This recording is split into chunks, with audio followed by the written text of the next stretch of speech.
So hello, yeah. So second seal, second Dharma seal, um, which is actually also appears on other more sort of commonly known fundamental Buddhist lists, which I'll also come on to in a bit. But yeah, the title of the talk today is wanting stuff doesn't work, what does? Which was actually Ratnaprabha's title for it, but it's been quite helpful to think about it within that context, because this is obviously a really broad area, but it's a helpful focus. Um, and Yeah, just when I was sort of planning what to say, I realised I've got sort of four people I want to quote at different points in the talk. One will be Bhante Sangharakshita, who's the teacher that set up the Triratna Buddhist community, of which we are part. Another is a teacher called Vasantra, who's somebody I've studied with a lot, also within Triratna, and find very helpful. Another is my son Jai, when he was at primary school, which was quite a long time ago. And the fourth is the Buddha. And when I was looking at that list, I thought, well, I could just do a little quiz and you could have to guess who said which. But I thought it wouldn't be a very difficult quiz, so I'm not going to do that. Wanting things doesn't work. So I'm going to start by saying, well, so what do we mean by that? Unpacking it a bit. And it's a reality that we can experience directly, we can live it directly, we can be aware of it on all sorts of different levels. It goes really from the very sort of simple, obvious, to the very profound, to the mundane, to the existential. So yes, it's about anything to do with, it can be to do with everyday experience, or really about the core of what it means to be a human being. But I'm going to start by looking at some of the sort of more everyday things. Are you all right there? Suddenly realised I couldn't see. But so I'm going to start with and use examples that are not too emotionally charged, particularly to start with. And one of the ones that's actually incredibly helpful when you're exploring this area of, wanting things doesn't work. I'm going to come on to what do we mean by doesn't work. But one of the examples is really useful is weather, particularly for those of us who live in the UK. I mean, there are other things that we can think about as well, as in wanting the past to be different, stuff to do with sort of money and material things, stuff to do with what other people say and do. Wanting to be somewhere other than you are in the moment. But weather is a good one, and we have a lot of it. So all that means really is this idea of wanting it to be dry and sunny when it's raining, or wanting it to be raining when it's dry and sunny, for example. You can sort of feel your way into that, even just sort of sitting here now, I mean, actually it is looking sort of sunny and dry out there. But, you can sort of feel your way into an occasion where perhaps you were wishing the weather was other than it was. And why it's a really useful thing is because, one of the reasons it's a very useful example is because it's it's not very emotionally charged, and it's pretty obvious that we can't control it. Like even with other people and what they're doing, we may have an illusion that we can somehow control that. But whether most people, maybe someone here, but anyway, I'm pretty clear I can't control it. And it's also pretty clear that actually it's not about the weather being good or bad. In fact, I get quite irritated by weather forecasts because they sometimes say the weather's going to be good, and it's just like, no, that is your value judgment of the weather. It's going to be this or it's going to be that. Anyway, so that's just one of my little hobby horses. But it's not about the weather being good or bad. It's about us. And if we're invested in the weather being anything other than it is right now, it hurts. And it may hurt a lot or it may hurt a little. Usually it will hurt a little. But the more we're invested in it, the more we're attached to it being other than it is, the more we experience some level of dissatisfaction, pain. So, for example, if you've invited friends to a barbecue, maybe you did that several weeks ahead, there will be tension building up to the day if the forecast's saying, no, actually, it's not going to be that great. And if it rains, it could potentially be, quite a big deal, so there's tension, there's wanting something that doesn't work. So in a way, it's quite a trivial example, but it is actually quite a useful example to look at ongoingly. It is quite interesting. But what we mean by doesn't work, so wanting something to be other than it is, doesn't work. And it doesn't work as in it doesn't conduce to happiness. It's that simple, really. It's not conducive to being, to sort of peaceful, happy, free states of mind. And that can feel, there's a whole range of ways that can feel. It can be like a bit like, a toddler sort of stamping its feet. It's like, I do not want it this way. I want it to be different. Or it can be, a sense of that we're like, oh, it always happens to me. Every time I plan to do X, it rains. But both of those things, in a way, that thing about it always happens to me. Well, does it really? That's a really good thing to ask. And one of the things that's very interesting in this thing of wanting it to be other than it is even what is the place of I want or me or it happens to me, particularly when you look at something like the weather. It's got nothing to do with you or me. Anyway, I'm going to come back in the second half of the talk to sort of what does work, but I wanted to be clear in this sense of, wanting things doesn't work. There's quite a few things that can be sort of misinterpretations of that, or not clear, or whatever. So there was a few things I wanted to draw out to start with. I've got no idea how long this talk is, by the way, but I suspect there will be time for questions at the end, if you have any. But one of the things to be really clear about is that, in this sense of wanting things not working, as in not conducing to happiness, it's not just about having preferences. We have preferences. Some people like miso soup more than carrot and coriander or whatever. That it's not about that sort of thing. It's preferences are just there. They're just part of who we have evolved to be at this moment in time as a conditioned human being. So this is very much more about when we actually become quite sort of attached to that preference. We invest in it. And it can be really helpful to just to see that in our direct experience, in our body. So, for example, you can do this right now. In fact, I'd encourage you to do this right now. So if you're sitting here, we're all sitting here, all there. And if you, it's probably easier to close your eyes to do this. So just a sort of very little reflection. And if you have this sense of, you're here, whether it's online or in the center, this is what you've chosen to do with your Saturday morning. And maybe, you can feel good about that. Yeah, I made it here. Or maybe you can tune into whatever aspects of yourself are just happy to be here or content to be here. And notice how that feels in the body. This is what I'm doing. Either whatever, that's okay, or that's good, whatever that is.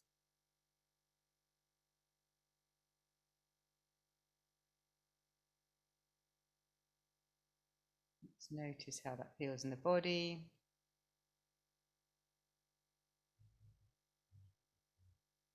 And then you could try dropping in a thought that actually you should or would prefer to be somewhere else.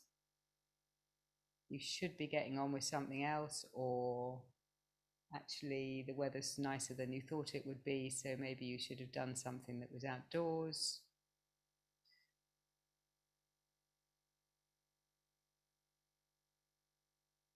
And again, just notice if there's a subtle shift or even an unsubtle shift in your experience, in your body, mind, heart.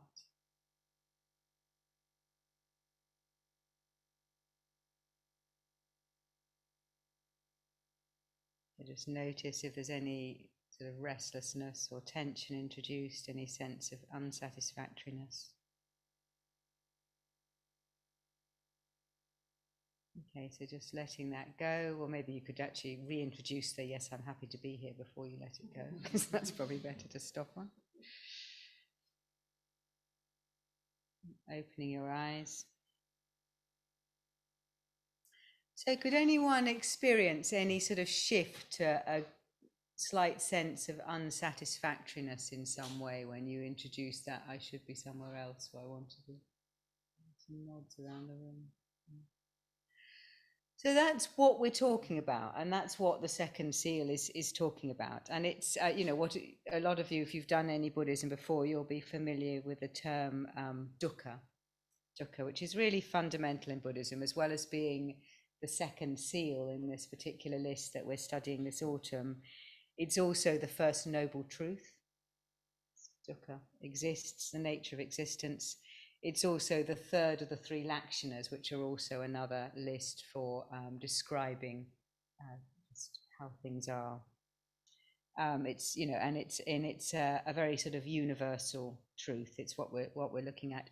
I mean, the dukkha is sometimes translated as suffering, but a better translation is sort of unsatisfactoriness. It can be that very, hopefully quite low level unsatisfactoriness or restlessness that was introduced by just that thought, I should be somewhere else or whatever.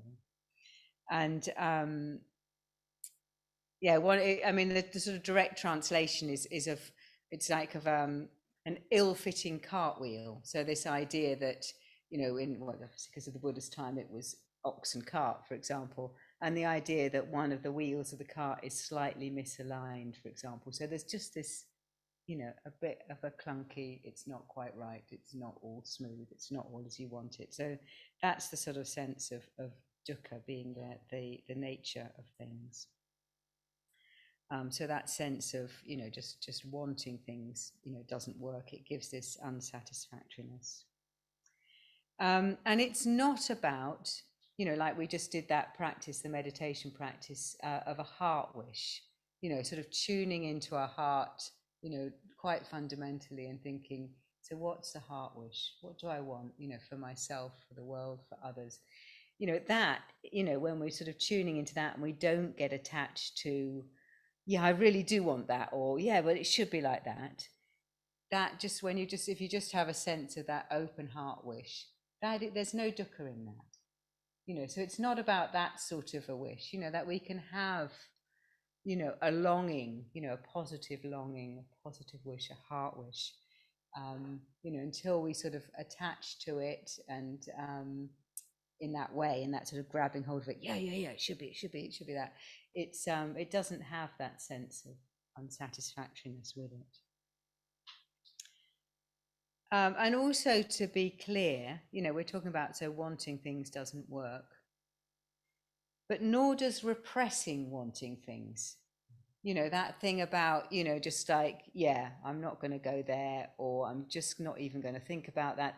I mean, that can be quite a useful practice if we're trying to change habits. We might want to use that sort of willpower to say, right, yeah, I'm just not going to do that for a while, you know, so that you can, as an aid to changing a habit.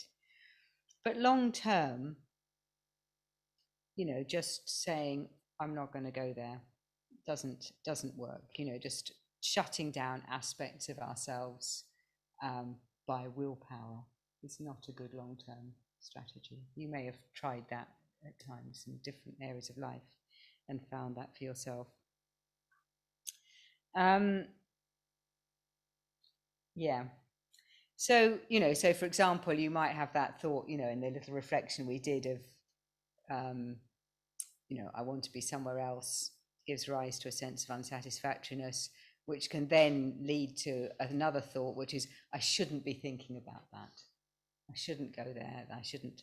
And should, I mean, I find the word should incredibly useful in this whole arena, because should is a really good clue. Every time you say should be like that, you're arguing with reality. You're arguing with the way it actually is at the moment. And so I find that a really, really useful reminder. So the first of the quotes I wanted to do, this is from Sangharakshita, who, as I say, set up the Triratna. And yeah, I used to have this on my fridge for a while, so I should be able to remember it. But the quote is, "Happiness can only be attained if all of existence accords with our desires, or our desires accord with existence or with reality. The second of those is difficult, but the first is impossible." So happiness can only be attained if all of existence accords with our desires. That's the impossible one. Or if we're aligning ourselves with reality of how things actually are, with what's actually happening. The alternative, the shoulds, is basically the same as metaphorically beating our head against the wall. It should be like that. It should be like that. It should be like that. I want it to be like that. So it's painful. It hurts. It hurts on subtle levels, or it hurts on major levels. Not good. Not great as a way to live. Because it hurts us, but also that wanting things to be other than they are can also create a barrier between us and other people, and prevent us seeing them as they really are and being able to connect with them. I'm going to use an example here which is slightly humiliating, but it was a very long time ago. I have developed and evolved a lot since this one, I tell you. But, well, a bit. This was, I just find it a really useful example, because it was a very key sort of learning moment for me, of seeing this as sort of one of those, you have those sort of aha moments where you just see something really clearly.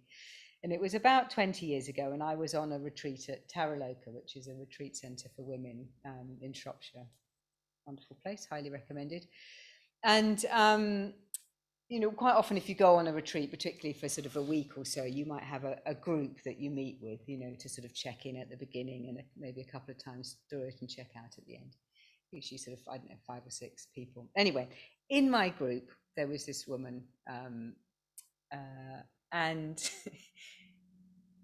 yeah, anyway, she's very beautiful, but more to the point, in terms of what triggered me, she had very, very beautiful legs. And I had this thing about my legs. And anyway, and, and she would, wear short, it was summer, so she'd wear short dresses and stride around. And I see her wandering around. Anyway. So that was my whole narrative, because we went into silence. We had a sort of check-in, and then we were mostly in silence. So I didn't really get to know her. She was just there with these legs wandering around. Anyway, when we came out of silence at the end and we were checking out in our group, she shared that she had no idea what female friendship felt like, that she had never had a female friend. And I have always had women friends. It's not been an area of difficulty. And I just, it was just like one of those moments where it's like, I've been in my head rejecting this woman because I envy the way her legs look. How trivial, how stupid. It was one of those real moments where it's like a sort of a positive shame, that sort of like, and it although it's mundane and it's even a bit funny, but you might be able to think of examples in your life where there's people that where, because they have something that you want, whether it's, wealth or beauty or friends or fame or any of those things, that actually that in some subtle or gross level affects how you can hear them in pain. Something's gone wrong for them, and maybe there's just this little fog in terms of how you can be with them and how you can connect with them when something's going wrong for them, because there's this part of you that says, no, or even if it's like, but they've got this, how can they be unhappy, or whatever it is, there's something that's preventing you actually being with the reality and being with them. So I just wanted to bring that in, that, you know, it's like wanting things, you know, in that sense doesn't work, not just for us, but because it creates that barrier to connecting with others. Another aspect that I wanted to sort of say in terms of this theme, because I think it can be quite a common misunderstanding of Buddhism particularly, is that, you know, because when you're talking about not wanting to be things to be other than they are, what we're talking about really is acceptance of the way they are at some level.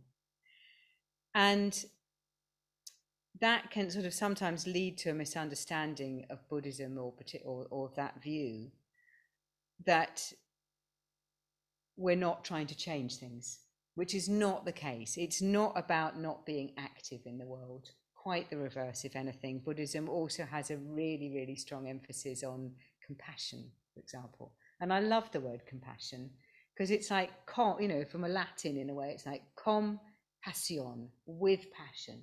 You know, it's not a sort of fuzzy pink, you know, sentimental thing. It's you know, with passion, you know, for the good, you know, again, relating to that heart wish practice that we did, you know, you can be very, you know, you might feel very, very strongly, you know, in terms of wanting to alleviate suffering, wanting to be free, wanting others to be free, you know, about being a force for good in the world, being of service. I mean, really, what else is there, you know, other than of being of service in the world?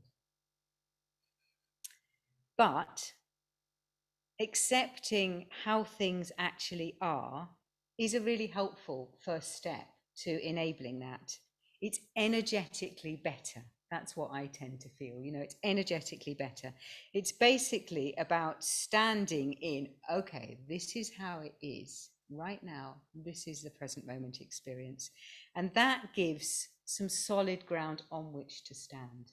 I mean, relatively speaking, when we get to the third Dharma seal, I think we'll find it isn't that solid after all. But anyway, that for what I'm talking about here, there's something about being able to accept, inhabit, and act from that place that is just very empowering and enabling.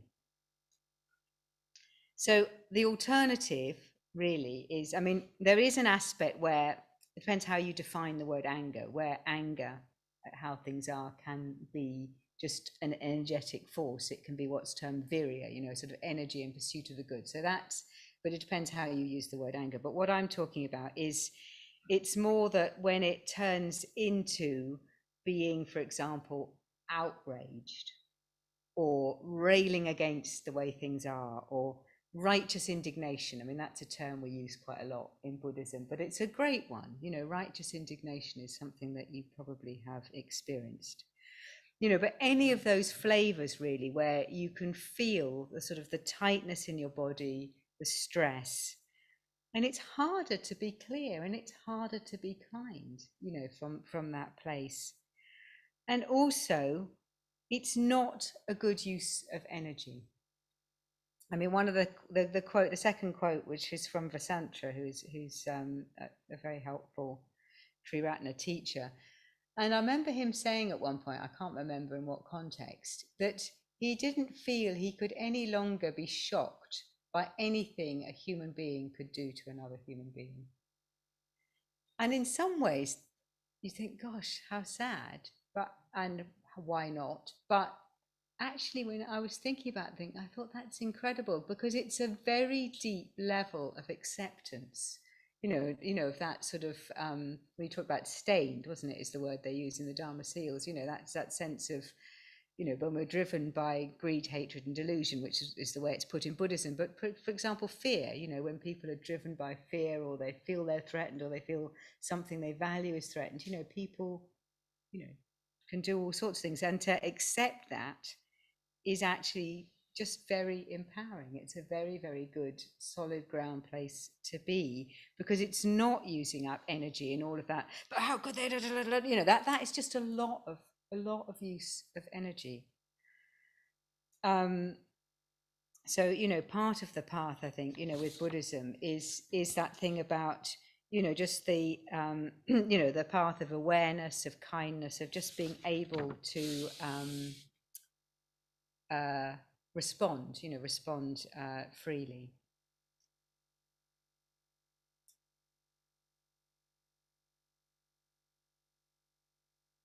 So yeah, I think I've already said that bit. But also another way that we, you know, that another sort of pitfall, if we look at, you know, wanting things to be different leads to suffering.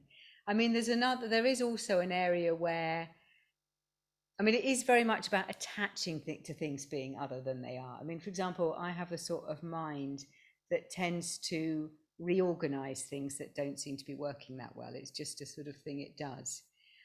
And it's actually quite a helpful mental function, and it's served me and others quite well in my life. Just sort of, you know, being able to see how things could work better, and okay. But it's the latching onto that, the attaching to that, the becoming fixed about it, that creates dukkha, that creates unsatisfactoriness. So, for example, I was recently on a retreat, and there was an aspect of the retreat that I was thinking, actually, but I was just quite curious. So I was thinking, yeah, I wonder if we do that, you know. But it's all sort of still quite a lightly held, curious thing, and I'll probably at some point get around to writing it down in an email and sending it to the relevant person. But it's like that. Whereas, for example, I mean, one of the examples that came to mind when I was thinking about this is being in taxi queues, which I don't think I've done for a while, but I used to be in taxi queues that were really long, and you'd have lots of people waiting for a taxi and lots of taxis waiting for people to pick people up. And my mind goes into like, should we do that? You know, how to speed it all up, you know. And then I can, you know, I remember getting quite agitated. Shouldn't be like this. It should be different, you know, that sort of attachment, the shoulds. So we need awareness to spot when we're going from one to the other, when we're just helpfully thinking of a better way, you know, or we're, you know, acting on a heart wish, or we're, you know, acting to alleviate suffering in the world and in ourselves, or where we're trying to sort of fix things and getting quite sort of tense about it. But the clue is in the body. It's our direct experience. We can tell the difference. You can tell if you're tense or if you're not, where things are flowing, energy's flowing, or where you're stuck and cross and, you know, railing against something. So, moving on, wanting things to be different than they are doesn't work. Doesn't work, as in it leads to suffering, to unsatisfactoriness on some level, whether that's very active, whether it's very subtle, whether it's existential. You know, but we may well have, you know, times in our life, aspects of our lives where things actually feel pretty good. My life's a bit like that at the moment. But ultimately, we know that something is not okay. Something in us is seeking, knows it's not quite all there is to know. You know, something going on, and it could be quite subtle. Or we know that, yeah, well, that's great for now, but I can't rely on that. That's, you know, not, that will change. So, the second half of the title of the talk, what does work? Probably a lot of you know the answer to this question from, you know, sitting in a Buddhist center anyway. So, but actually, strangely, knowing dukkha, unsatisfactoriness, as reality is part of what works. You know, something in us can then just relax. Oh, that's why I feel like this. Not expect something that can't be different. And on a broader sense, you know, what works in this context is, well, Buddhism, practicing the Dharma, you know, that's what works. And this is the sort of the third quote, which you can guess is not from the Buddha, but because when my son, who's now large and adult, was about 10, and at junior school, they were studying Buddhism. And we'd had Buddhism at home. They grew up with Buddhism from birth. And he came back and he was sitting there and he was like, God, you're depressing, you Buddhists. All you talk about is suffering. And so I tried to sort of talk about the liberating nature of the Four Noble Truths and accepting this, but he was like, clearly not listening because he was a 10-year-old boy and I was his mother. But anyway, so but, you know, you're listening, so that's better. So it's about the sort of the liberating nature of, the Buddhist teachings about the way to sort of to end suffering. And ending it is what it says on the tin with Buddhism. You know, there is a lot we can do to alleviate, make things better for us in the world in which we're living. You know, as I say, reorganizing things, whether it's a taxi queue or the way a retreat works or bigger things. But Buddhism talks about ending dukkha, the end to all dukkha. And that doesn't mean it doesn't hurt when you stub your toe, or there isn't pain, or there isn't illness, or there isn't death. But, and it doesn't mean that we don't have preferences, that we don't, you know, that something in us immediately recognizes this is pleasant, this is unpleasant. You know, it doesn't even mean that. But what it does mean is the end of attaching to things being a certain way. It's end of adding to that by the fact that it shouldn't be that way. I want it to be different. And that is liberating. To not do that is liberating. So what works?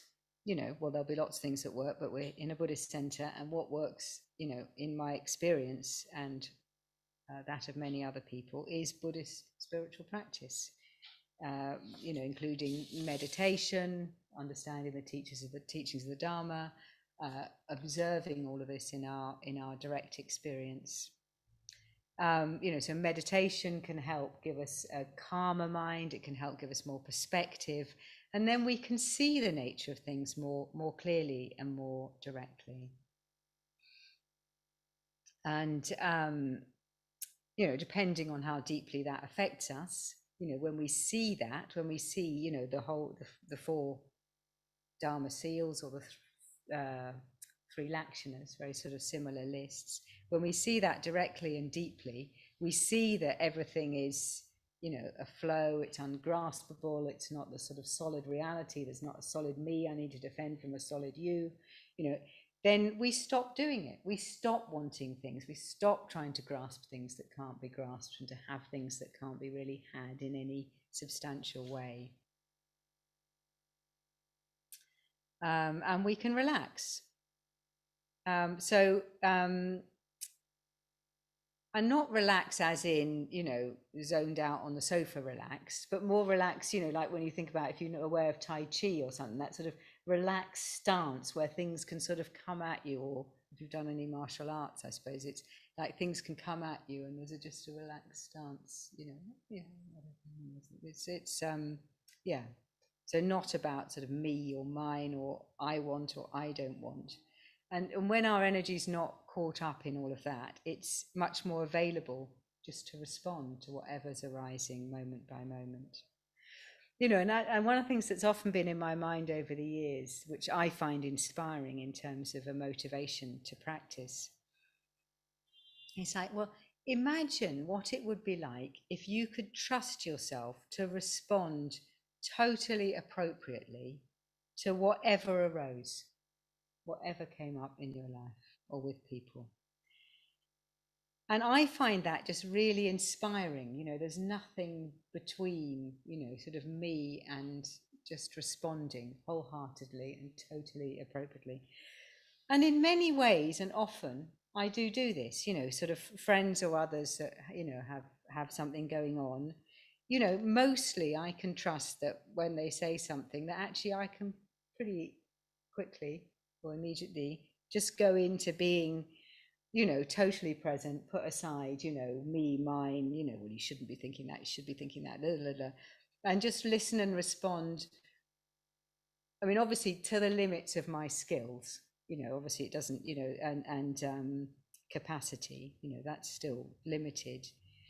But the more I've practiced Buddhism over the years, and I've been practicing for over 30 years now, the less there is in the way, barrier, fog between me and being able to respond spontaneously and positively. Whereas if we want something to be different, this sort of wanting something other than it is, that can almost be like a smoke screen between us and the world or the person or whatever's happening. And without that, we can connect a lot more directly and a lot more positively. So that's the fourth quote, which is from the Buddha, which I use a lot because I love it. But it's like, my teachings have, just as the ocean has but one taste, the taste of salt, my teachings have but one taste, the taste of freedom. And I love that, the idea of the taste of freedom. I think the sort of freedom is one of the words that also inspires me most in Buddhist practice.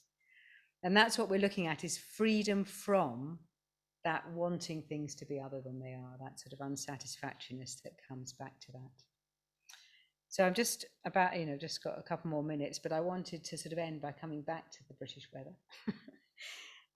And for example, I don't know if any of you have come across Buddha Field. If you haven't, I would highly recommend you do and look it up. It's sort of Buddhism, it's part of Triratna, but very outdoors, so everything they do is camping retreats and things. You can Google Buddha Field.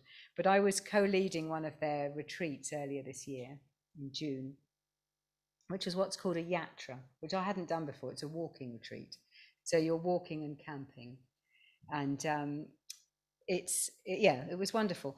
And it's supported by a team of people. They're volunteers or supported people who work with Buddha Field, and they were sort of moving the kitchen and a few things on from place to place, and then you walk and arrive. Anyway, for some of the time, it was a week long, for some of the time it rained. It rained in an almost horizontal, torrential, biblical way. And I was just so impressed watching the team. And it was because they've been doing outdoor stuff in Britain for many, many years, so, and I could see so clearly, that there's this sense, there's a choice. There's either it's raining, it's ruined, it's shit, I'm having a horrid time, this is awful, I'm going home. That's one option. Or it's raining, full stop. There's water coming out of the sky. And that's what they exemplified. They just got on with it. Okay, so we need to adjust that, we need to do that, but it was completely, there was no dukkha in the weather, which was wonderful. And then the sun came out, and that was even more wonderful, but still. So I would recommend practicing with the weather on this one. It's quite, it's quite an interesting one to do. And it's easier in a way than looking at these tendencies, because, unknown world events or what's going on, or sort of family issues or things that where there's more of an emotional charge. So I'd encourage you to really just notice it in your body, in your mind, in your experience. Also, when I was on this retreat recently, a friend of mine was on a yoga holiday in Greece, and that had space. And so there was every so often when I was in Herefordshire, which was very nice, there was just this thought arose about, would I rather be on a yoga holiday in Greece? And every time that thought arose, well, I mean, sometimes it just arose and went, and that was fine. But other times it was just like this.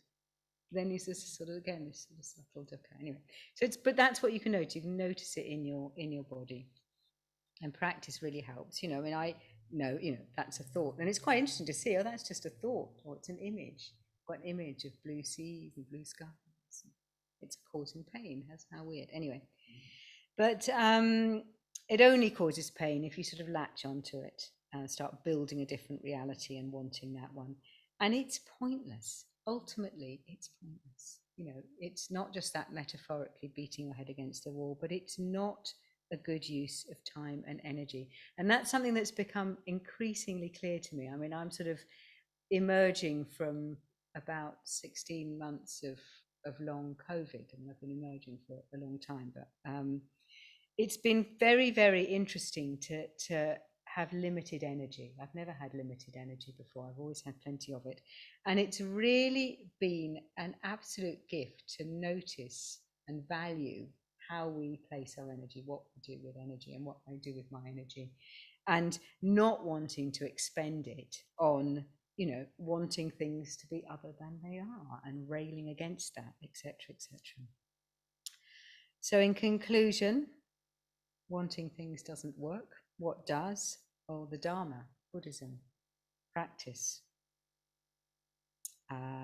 Yeah, that's what conduces to more liberation, freedom, enables us to be more helpful, to be more responsive, and is basically a better way to be.